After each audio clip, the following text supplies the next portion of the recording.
E aí galera, tranquilo? Estamos de volta com mais uma videoaula e hoje, excepcionalmente hoje, aqui na Rádio Luzes de Arribalta, em Santa Bárbara do Oeste, São Paulo, Brasil. E vamos dar uma entrevista hoje, falar sobre o tênis de mesa em Santa Bárbara, tênis de mesa no mundo, enfim. Então aguarde e confira. Até lá. Salatiel, é um prazer recebê-lo aqui na Rádio Luzes para a gente estar batendo esse papo sobre o tênis de mesa. Como eu disse, o tênis de mesa que sempre traz ótimos resultados para Santa Bárbara do Oeste. Boa tarde aos ouvintes da Rádio Luzes de Arribalta. É um prazer estar aqui novamente, divulgando o tênis de mesa, falando sobre o tênis de mesa, um esporte que acabou tomando os corações dos barbarenses. Só um pouquinho, vamos resgatar esse ping-pong e tênis de mesa, que a turma faz uma confusão medonha disso aí, não é verdade? Então o ping-pong, gente, na realidade é uma marca registrada de uma empresa chamada Brothers Parks. Essa empresa americana que veio para o Brasil há muito tempo atrás e trouxe essa marca ping-pong, que era um esporte recreativo. Então, nas salas de jogos dos clubes tinham bimbolim, bilhar, enfim. E eles trouxeram essa mesa com raquetinha de madeira só para brincar. E o nome ping-pong foi registrado, então ninguém pode usar essa marca se não pagar os royalties, ou seja, os direitos autorais da marca ping-pong, que veio trazer para o Brasil com a empresa Brothers Parks, que já vendeu a marca para uma outra empresa, mas que ela foi no início. Então, muita gente pergunta, qual a diferença de tênis de mesa e ping-pong? Não há diferença nenhuma. No mundo inteiro se fala ping-pong. Só no Brasil que fala tênis de mesa. Então, se for na China e falar assim que você pratica tênis de mesa, eles não sabem que esporte que se pratica. Mas se você falar que pratica ping-pong, eles sabem que é esse tênis de mesa que você pensa que né? Que na realidade é ping-pong no mundo inteiro. Tá certo, muito bem explicado então essa diferença. E como é que você começou a praticar o esporte, Sala? Isso, eu comecei no Senai, eu tinha de 13 para 14 anos, eu estava jogando bola, eu como jogador de futebol, tenho 2 pés esquerdos, né? Então não dá para mim jogar futebol. E o pessoal tirou colocou eu no gol, e eu no gol também não fui muito bem. Aí tiraram eu, fiquei sentado no banquinho lá, né? Aí eu escutei um barulhinho lá, tec, tec, tec, tec, né? Falei, o que será que é isso? Aí eu corri assim atrás e fui ver esse barulho. Quando eu abri uma porta lá do Senai, de uma sala lá, eu fiquei completamente seduzido por uma mesa, a redinha e o pessoal jogando aquele ping-pong. Eu não sabia o que era aquilo lá. Eu tinha acho que acabado de completar 14 anos. E eu pedi para eles que eu queria jogar, mas eu era pequenininho, né? Não era tão grande, os meninos tudo grande não deixavam eu jogar. Mas depois, devagarzinho, fui lá, peguei, comecei a jogar e estou até hoje. Então o tênis de mesa meu, o ping-pong, que eu sempre adoro, né? Sempre gostei, eu aprendi no Senai. E depois eu fui no União Agrícola. Foi formado turmas de treinamento, eu comecei a treinar. E aí eu aprendi a jogar, brincar com o Roberto Martorini, o Piau, né? O Cláudio Esteves, e aí foi o Nazato, né? E assim foi crescendo. Aí conheci o Oscar Santos. Aí tem uma galera muito grande aí, que é o que eu queria falar o nome de todo mundo, mas eu posso esquecer algum. Então, e são gente que sempre colaborou comigo, me ajudou para chegar até aqui hoje. Senão, esse pessoal aí fazem parte da história do tênis de mesa de Santa Bárbara. E a União também faz mais ainda, porque a União foi o primeiro clube a se filiar à Federação Paulista de Tênis de Mesa. E eu tive o privilégio de estar junto com o pessoal e joguei Campeonato Paulista pela União Agrícola Barbarense. Mudou muito, Sala, o tênis de mesa da sua época de jogador para o tênis de mesa atual? Sim, é uma boa pergunta. O tênis de mesa, quando eu comecei, o material que a gente usava era hoje é o outro. Por exemplo, a gente usava uma cola especial à base de tolueno, uma cola tóxica. Então, a ITTF, né, que rege o tênis de mesa no mundo, sempre preocupada, a confederação também sempre preocupada com esse tipo de cola. E depois eles conseguiram mudar essa cola para uma cola branca, né, uma cola à base de água, que ela é inodora, e ela não faz mal, não é tóxica. Então essa cola, ela deixou de ser rápida, é uma cola que só gruda a borrachinha e depois você solta. Então ela não tem aquele poder do tolueno para inflar a esponja, para deixar a bolinha mais rápida, a gente fazer um jogo um pouco mais rápido, não é verdade? A bolinha também, a bolinha era de celuloide, hoje ela é de PVC, de plástico, então ela quica mais, ela pula mais alto, né? Só que a gente não consegue colocar tanta rotação na bolinha, então hoje nós temos mais rally. O que é rally? Rally é troca de bola muito forte. Então a gente troca, então ficou mais uma beleza mais plástica o tênis de mesa, ficou mais televisivo, acho que essa é a palavra, né? Então, e as regras do tênis de mesa também era de 21 pontos, 5 saques cada um, né? Hoje não, hoje são de 11 pontos e 2 saques cada um. Então a tática para se ganhar um jogo hoje é bem diferente da tática antiga, porque você só tem 2 saques na mão, não é verdade? E como o material ficou bem mais lento, então a troca de bola, você tem que ter um pouco mais de força física para atacar a bola várias vezes. Então ficou bem aeróbico o jogo, né? Você vai gastar bastante oxigênio para trocar bolas muito fortes com o adversário. Queria que você falasse um pouco disso, Sala, dessas dificuldades que os atletas de hoje encontram para viver do tênis de mesa, se isso é algo que sempre aconteceu, se é algo de agora e se teremos alguma mudança, se no futuro a gente pode esperar que o tênis de mesa seja mais valorizado, que os atletas possam viver disso. Queria que você fizesse um balanço para a gente. Então, o problema não é só da Bia, né? O problema não é só da Beatriz, o problema é do esporte brasileiro em geral. Por quê?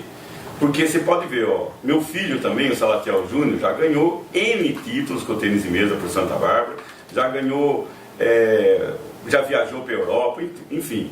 O problema é a sustentabilidade do tênis de mesa. Só para você ter uma ideia, na Europa, o tênis de mesa é tocado por clubes. Então, os clubes, eles são financiados parte pelo Estado, né? E um pouco mais pelo clube. Então é um joint venture, é uma junção entre os dois. Aqui no Brasil não acontece isso. Aqui no Brasil quem sustenta o esporte é as prefeituras, não são clubes que sustentam os esportes aqui. Então você vê os jogos abertos, você não vê lá, por exemplo, clube e tal, não, é cidade, só fala de cidades. Mas se você pegar o estatuto da Confederação Brasileira, não permite que as prefeituras se filiem. Elas querem que o clube se filie. Então há um desencontro aí. Então, uma prefeitura para pagar, para financiar um atleta, juridicamente, não é possível, praticamente não é possível. Não tem uma lei que fala que você pode pagar tanto para um jogador, ou seja, registrar ele em carteira, ou seja, fazer a coisa legal. Então é muito difícil. Então a gente depende do quê? Claro, de patrocínio. A gente depende do Estado para a lei de incentivo, né? Agora existe o projeto da lei do atleta, tem incentivo fiscal, um monte de coisa. Mas isso aí ainda é pouco para se manter, por exemplo, um atleta que nem a Bia. Então, por exemplo, hoje você tem o Bolsa Atleta, tem o Bolsa Pódio, mas para você chegar nesse Bolsa Atleta aí, você tem que investir. Por exemplo, um atleta ele está jogando e está disputando todos os campeonatos regularmente, filiado, e ele está querendo o Bolsa Atleta. O que ele tem que fazer? Ele tem que disputar o Campeonato Brasileiro. No tênis de mesa, para você disputar o Campeonato Brasileiro, os campeonatos brasileiros normalmente é ou no Rio Grande do Sul ou em Fortaleza, é longe, tem que pegar avião, tem diárias de hotel, tudo isso fica muito caro. Então você tem que investir, não é todo mundo que tem dinheiro para investir nisso. Se você tem dinheiro, ótimo, então você vai lá e disputa. Você tem que ficar entre os 3 da sua categoria no Campeonato Brasileiro, não na Copa Brasil. E aí o que vai acontecer? Aí sim você vai pleitar o Bolsa Atleta para o ano que vem. Mas até chegar nisso daí, o atleta tem que desembolsar muito dinheiro. Tudo bem, ele conseguiu desembolsar tal, ele vai ganhar quase 1.000 e poucos reais, né? E ele tem que estar mantendo todo ano entre os 3 melhores da categoria dele. Mas só isso aí é muito pouco para manter um atleta com 18, 19 anos. Ele tem que estudar, ele tem que ter uma profissão. Então, poucos são os atletas que saem do Brasil, ele tem que ter uma performance excelente para sair do Brasil, conseguir um contrato com um clube estrangeiro, para aí sim ter um salário bom, que é o caso do Hugo Calderano, que é o caso do Gustavo Tsuboi, que é o caso do Kazu Matsumoto e do Thiago Monteiro.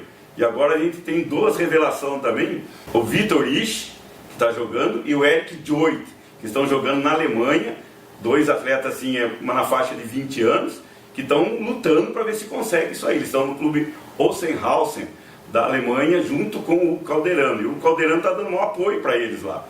Mas eles estão investindo horrores. Então, o caso da Bia, o caso do Salatiel Júnior e um monte de jogadores que a gente tivemos, o Juliano Peixoto, que foi atleta olímpico em 96 na Atlanta.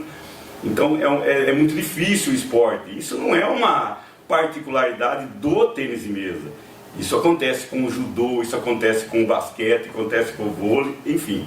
Descobrir talento também é uma das características que o técnico tem que ter no Brasil, né? E eu sonhava ser campeão. E eu consegui o primeiro título meu, eu tinha 31 anos de idade, quer dizer, eu passei quase 10 anos treinando muito forte, né? Não foi fácil, porque imagine você casado, pai de 3 filhos, né? Ter que às vezes ficar 15 dias viajando para a Europa, 20 dias, depois voltar, ficar uma semana em campeonato, é muito difícil. Mas eu estava atrás de um sonho, né? E que ser ganhar um título nacional. Então, e foi, acho que em Itajubá mesmo. Eu estava jogando e foi a primeira vez que eu ganhei esse título, né? Então, parece que saiu um peso das minhas costas, eu lembrei da minha esposa, que ela sempre me apoiou nessa trajetória como jogador, como técnico, né? Então aquilo passou um filme na minha cabeça, por isso que eu falo para todo mundo, assim, nunca desista, não desista. Se você cair hoje, se levante amanhã, se cair, se levante de novo. A vitória está bem ali na sua frente, então não desista nunca. Né? E eu levei 10 anos, porque eu sou muito grosso para jogar tênis de mesa, né? Eu não sou assim habilidoso como vocês falam, mas eu tive que treinar muito, eu tive muitas contusões nas costas, no punho. Então quando eu ganhei aquele título, eu olhei para mim mesmo assim, comecei a lembrar dos meus filhos, da luta da minha esposa. Eu estou me emocionando, desculpa aí, mas... Fique à vontade, pode se emocionar à vontade. É complicado, então foi um negócio assim que marcou muito eu, e depois eu vi todo esse processo continuar com meu filho, com as minhas filhas, e eu achei isso fantástico. Eu tenho isso guardado dentro de mim, bem emocionante, e marca bem a minha carreira no tênis de mesa, né? E depois eu descobri que não era bem jogador que eu queria ser técnico de tênis de mesa, porque eu comecei a discutir tênis de mesa, e o jogador normalmente ele não discute tênis de mesa, né? Ele quer ganhar e acabou. E eu queria ver o bem do grupo, eu sempre quis ver o bem, então, mas são passagens no tênis de mesa assim, que me deixam muito feliz, né? Que eu lembro de que se não fosse a minha família estar junto, se não fosse ele estar junto comigo ali, talvez eu nunca conseguiria chegar em momento algum, em lugar algum. Então toda vez que eu penso nos títulos que eu ganhei, eu penso assim, são títulos que eu ganhei com a minha família.